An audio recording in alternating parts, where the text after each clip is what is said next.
저는 한국교통연구원 항공우주교통연구 본부장 박진서입니다. 우리 본부는 항공 정책에 대한 또 기술에 대한 연구를 수행하는데요. 공항이라든지 항공 운송, 그리고 항공 안전, 항공 환경, 또 다양한 항공 기술에 관한 연구를 수행을 하고 있습니다.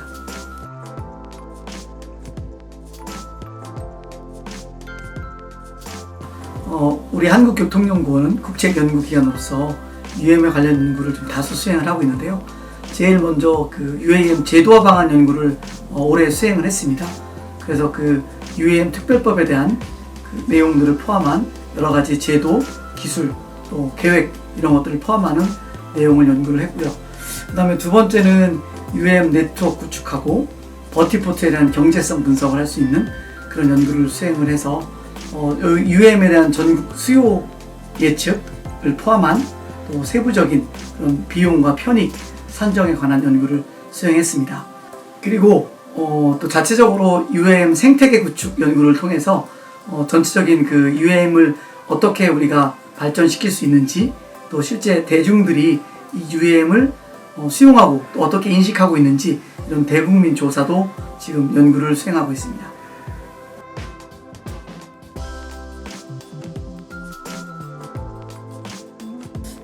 네, 아까 말씀드린 것처럼 UAM에 대한 그 네트워크 구축을 저희가 좀 집중적으로 하고 있어요. 그래서 광역 도시 내 또는 광역하고 지역을 연결한 지역 간의 UAM 수요를 SP 조사를 통해서 하고 있고요. 그 수요를 기반으로 해서 실제 경제성이 있는 노선을 발굴을 해서 각 노선 간의 네트워크 구축 방안을 같이 제시를 하고 있습니다. 그리고 잘 아시겠지만 그 네트워크에 실제적으로 이제 UAM이 운항을 하려면 버티포트라는 그런 인프라가 필요한데요. 그 인프라를 또 구축하기 위해서도 실제 구축 비용과 또 실제 구축을 통해서 UAM이 서비스가 됐을 때의 편익이 얼마큼 산정이 될 수 있는지 그런 비용 편익에 대한 연구를 하고 있습니다.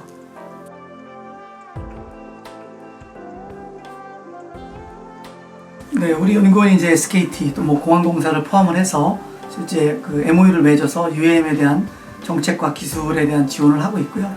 우리 연구는 아까 말씀드린 대로 그 대중수용성에 대한 연구와 또 생태계 구축 연구를 SKT와 공동으로 하고 있습니다. 그래서 우리가 하는 파트가 있고, 특히 이제 SKT에서는 특히 이제 수도권에서 그 세부적인 그 버티포트에 대한 입지 선정에 대한 연구를 좀 SKT가 자체적으로 하고 있고요. 그걸 하기 위해서 우리와 같이 정보 공유 또는 정책에 대한 교류를 지난 8월에도 했습니다. 그리고 SKT는 제가 알기로는 이제 티맵 데이터를 활용을 해서 그 UAM에 대한 자체 그 수요, 실제 이제 아주 미시적인 그런 수요 예측을 하고 있는 걸로 알고 있고요. 제가 말씀드린 대로 저희는 전국망의 거시적인 수요 예측과 네트워크를 하고 있습니다. 그래서 아마 미시적인 측면과 거시적인 측면이 잘 어우러져서 좋은 연구 결과를 생성할 수 있을 것 같습니다.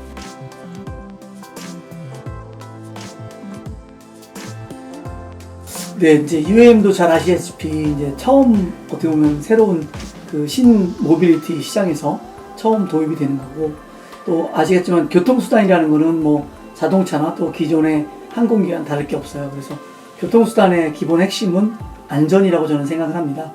그래서 일단 UAM 상용화를 하기 위해서 지금 국토교통부도 그랜드 챌린지와 실증 사업을 하듯이 실제 안전 확보가 제일 우선적으로 될 것 같고요.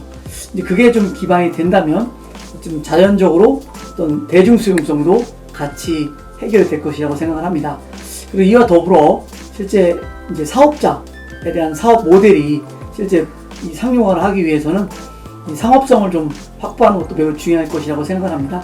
그래서 지금 뭐 SKT나 기존의 어떤 운송 사업자들 이 UAM 사업에서 어떻게 이 상업성을 확보를 해서 실제 비즈니스 모델을 발굴하고 그것들이 이제 국민에게 서비스가 되도록 노력하는 것이 필요하다고 생각을 합니다.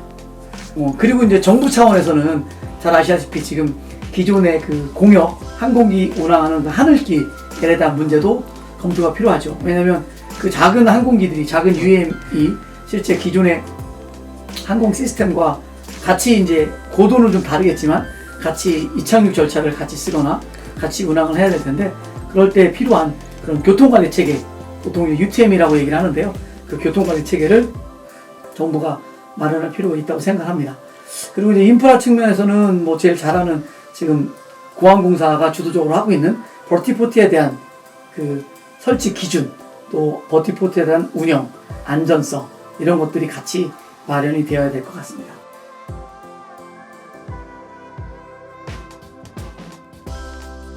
뭐 UAM도 아시다시피 이제 새로운 그런 그 모빌리티 수단으로서 이제 우리 곁에 이제 올 텐데요. 제일 중요한 것이 이게 얼마만큼 대중교통으로서 역할을 언제까지 할 수 있으냐, 언제부터 할 수 있으냐가 중요할 텐데, 제가 볼 때는 뭐 단시간에 우리한테 대중교통 서비스로 이렇게 오기는 좀 어려울 것 같고요. 일단은 좀 단기적으로는 특화된, 지역에 특화된 뭐 관광 노선이라든지 또는 일부 화물, 그리고 이제 도서 지역을 연결하는 우리나라 섬이 많이 있는데 뭐 배편을 좀 대체할 수 있는 도서 지역을 연결하는 부분, 또는 의료, 우리 닥터 헬기가 있듯이 의료 부분에 대한 어떤 사용, 또 좀 더 이제 국방 쪽에서도 가능할 것 같아요. 무인기로서 이렇게 진화가 되면서 국방 쪽에도 UAM이 좀 우선적으로 좀 사용이 될 것 같고요. 그런 것들을 통해서 뭐 안전성이나 또는 대중수용성들이 좀 확보가 되면, 그 다음에는 대중교통으로서 현재 우리가 갖고 있는 교통수단으로서의 그런 역할을 할 수 있지 않을까, 이렇게 생각해 봅니다.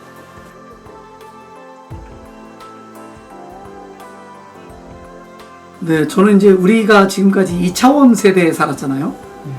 지상에서 뭐 항공기가 있다 하더라도 그거는 뭐 고정역으로서 우리 기존의 어떤 항공 시스템인데, 이 3차원의 이 교통 시스템이 앞으로는 훨씬 더 커질 것이다.